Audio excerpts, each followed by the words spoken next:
Daniela,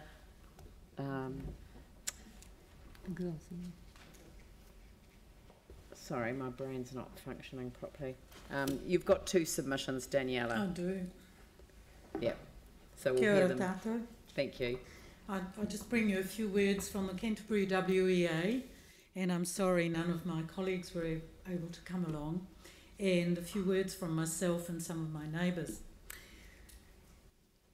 And I'll add that some of I asked a couple of neighbours if they wanted to come along and be support people, and they said they're silly thinking that anybody would want to listen to what we have to say, but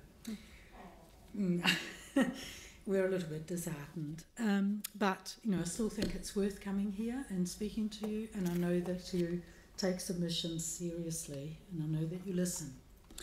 Well, from the WEA, I want to say, first of all, we applaud the city's decision to become carbon neutral by, I've forgotten what year, and also your decision some time ago to oppose deep sea oil drilling.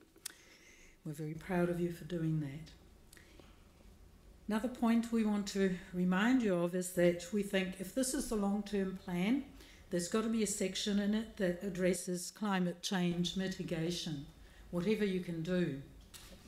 Because without addressing that, there is no long-term plan. There's no long-term plan for lots of parts of Christchurch and perhaps for bigger sections of the side of the world and of the world maybe. So we need to have maybe a special section that just deals with that. We also want to remind you about the importance of having public transport, improving public transport for the central city area. We used to be great fans of the electric shuttle that we had before the earthquake. And we find that we have quite a number of able-bodied people who currently drive. Some of them can afford the parking buildings fees and they're happy to pay. Some try to park a bit further away and walk a little bit, so they say, oh, we're getting exercise, but they're still driving all the way into the city, and quite a number of them we find would be quite happy to switch to public transport if they could transfer to something that brings them around. Also, we want to remind you of the importance of clean drinking water. We think it's a top priority and we need to address whatever it is that's causing the problem. The other thing we want to remind you of is that we think every item of expenditure, every major decision needs to be scrutinised carefully for its impact on climate change, its impact on the health of the natural environment within the city and the area, but also the health and well-being of people. For example, when you consider putting additional funding to attract major events to the city, we ask that you consider what is this going to do in terms of attracting large numbers of people, traffic congestion, large number of people to put pressure on the infrastructure and on the resources.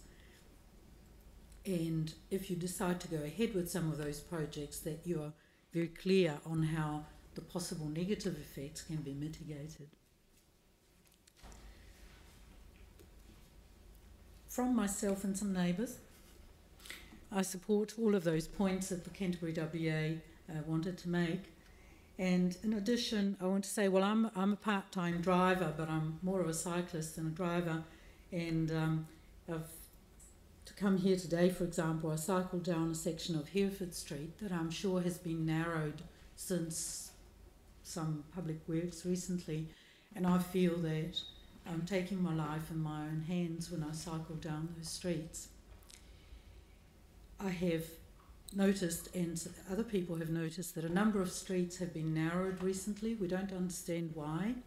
In some places, a wider footpath has been built, and there's just simply no give for any car making a tiny mistake or any cyclist making a tiny mistake. There's not enough space for two cars to go past each other safely. And if there's a cycle inside, we just don't feel safe along those roads anymore.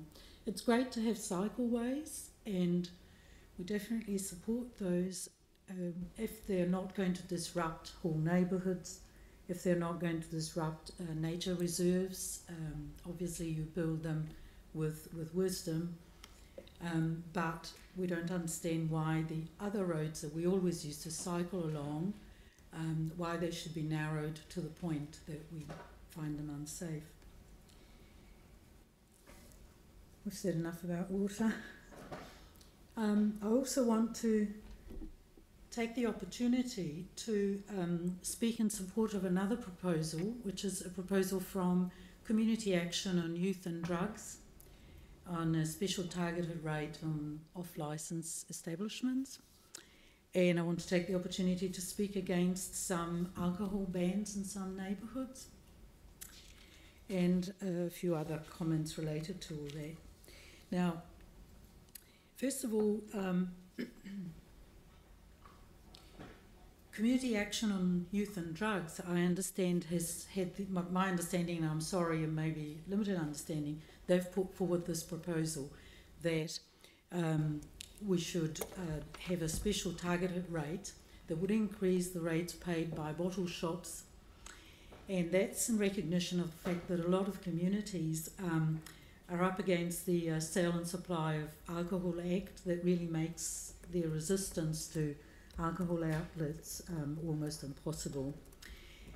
I've been told that this council tried to get a local alcohol policy that would deal with a lot of those concerns, but the situation as regards the Act and the resources that the alcohol and hospitality industry have to fight these moves have been such that those attempts were frustrated. Now, when I say this, I have to tell you that I'm the daughter and granddaughter, and for I can't remember how many generations of winemakers, and I'm not a teetotaler myself, and I have no personal opposition to alcohol in any form at all. I'm just a witness to major disasters, social disasters, really, that are taking place all around us because of the promotion of alcohol and the availability of cheap and nasty alcohol, especially in the poorer neighbourhoods of the city. I live in one of them. A targeted rate, I think Community Action on Youth and Drugs suggested perhaps a 10% would put pressure on the off-licence profit margins. We understand that, well, an increase in the retail prices that would be a consequence of that would be would have an effect. It would be a way of reducing harm.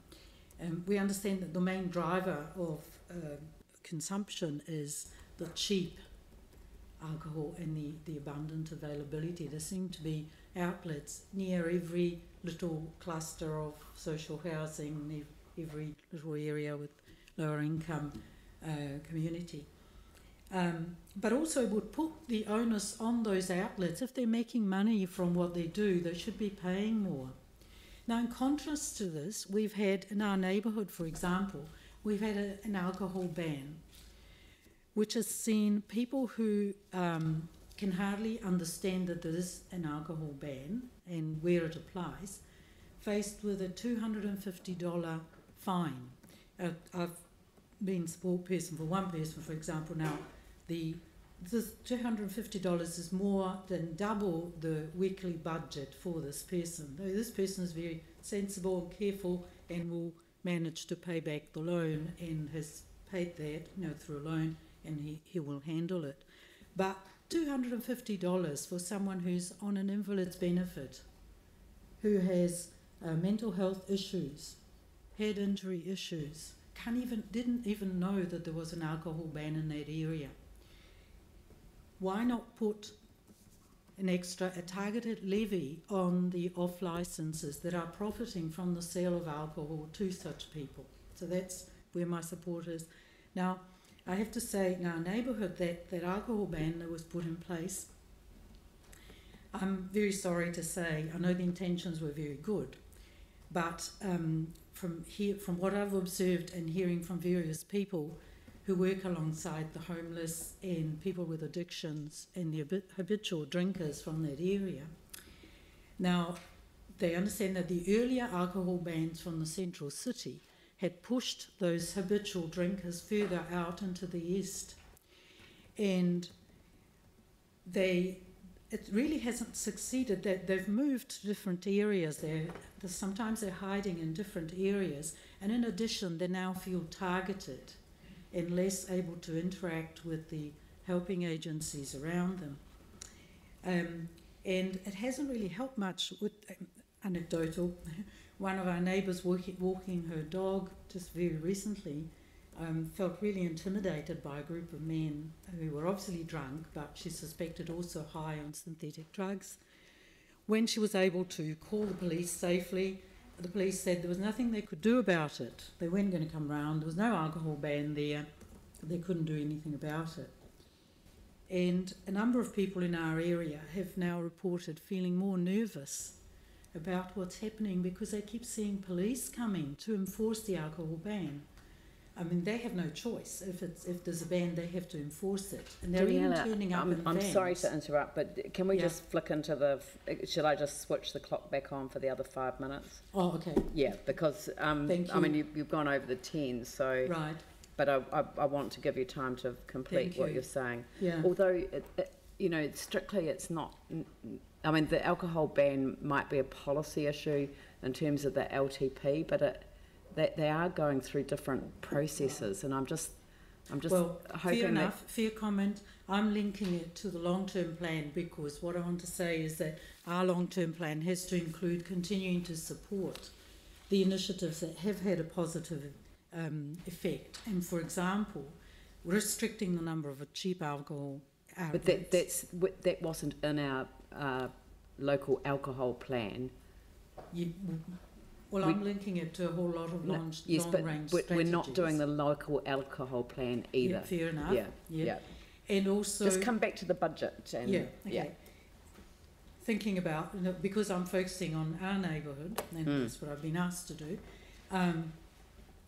the initiatives that were very positive for us were the small council subsidy that allowed the local community to have free Zumba for a period of time, which was a way of us reclaiming a space that was previously used by habitual drinkers, and the enormous amount of work that a lot of the community workers from our areas have been doing, and volunteers and local residents volunteers, cleaning up the street, befriending some of the street people, and involving some of the street people, regular drinkers as well, in meaningful opportunities to participate in local projects, some of them to do with greening the rubble and other things like that.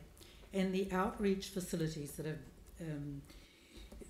the outreach that's actually helped people to access alcohol and drug services.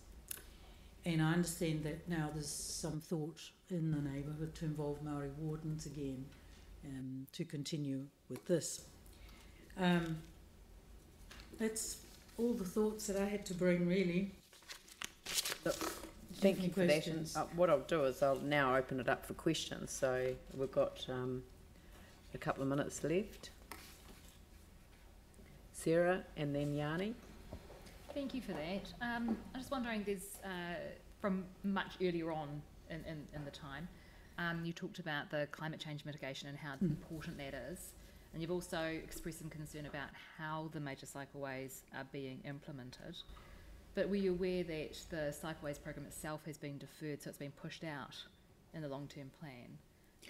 And I was wondering if you wanted that brought back in because of the mitigation for transport emissions and things. Yeah, well, we think it's important that you continue with a program that facilitates cycling in whatever way, and that local communities are consulted properly about that. Yeah. Our community, for example, was consulted. There was major opposition to a particular piece of the cycleway that disrupted a whole lot of, and has now created an obstacle course for bicycles as well, where we have to go I think I know what you're talking about. Yeah, But you know, you're in that you favour of bringing continue them with that forward to keep the program. because it's important. It's important to help us use cycling as much as possible. Thanks. As opposed to facilitating more roads and more traffic congestion. Absolutely. Yanni? Right, I mean, just a quick comment of clarification. One is that the council is going to go through a consideration of a permanent alcohol ban in the area, and that will include an opportunity for people to make submissions. So I just encourage you, and we'll make sure we let you know when that's happening. So because it would be really useful to get your feedback. Yeah. And the second thing is that we also talked to the police when we agreed to the temporary ban that they do have some discretion in terms of how they enforce it, and so we were given reassurances that they would certainly be using it only as a last resort where there were serious issues. So I think, you know, again, that feedback's really useful for the other process that we're going through so that we can address the issues that you've raised, which are important, but just not part of... Should I comment on that or not? Yes, please do. Yeah, I mean, Thank you for that. And the only thing I have to say is that I'm sure that they mean well, but the fact of the matter is they're mostly not able to deal very well with people with mental health issues, and that's the escalation of the being confronted and what the person does in response. Yeah, often it's a whole lot of things that then spiral out of control that ends up being the reason for it, not the drinking itself. Exactly. But there has to be a better way, and I actually wonder, you know, given that you're working in this space, I wonder whether it might be useful to facilitate a meeting with the superintendent of police, because I know that they were very clear that they don't want to punish people who are not capable of learning the lesson, as it were, but actually are going through a bit of a challenging time. So that would be quite good. One budget issue that I think we should consider is whether there's adequate resourcing going into awareness of the temporary alcohol ban in the area if people are not aware of it. And I know when we do permanent ones, we have quite strict requirements in terms of what we need to put out. I don't know if that applies to temporary, and whether if people aren't aware of it, then that is a budget issue that we may need to put some resources. Is there signage down there? I saw one little sign. Yeah, there's sort of been a few things was happened and a few things were said, and so I asked around, and several people said, "Oh no, they hadn't seen anything." Yeah. Okay. Well, look, that it might be quite good to sort of connect you up with somebody from one of the community board teams, perhaps, who could facilitate a meeting with the police. Yeah. All right. Look, thank you very much. Thank you very much for your time and for your work. Thank you. All right. Well, look, thank you, everyone. Oh, my thing doesn't tell me. Where is it? Oh. I hereby adjourn the meeting until 9:30 tomorrow morning.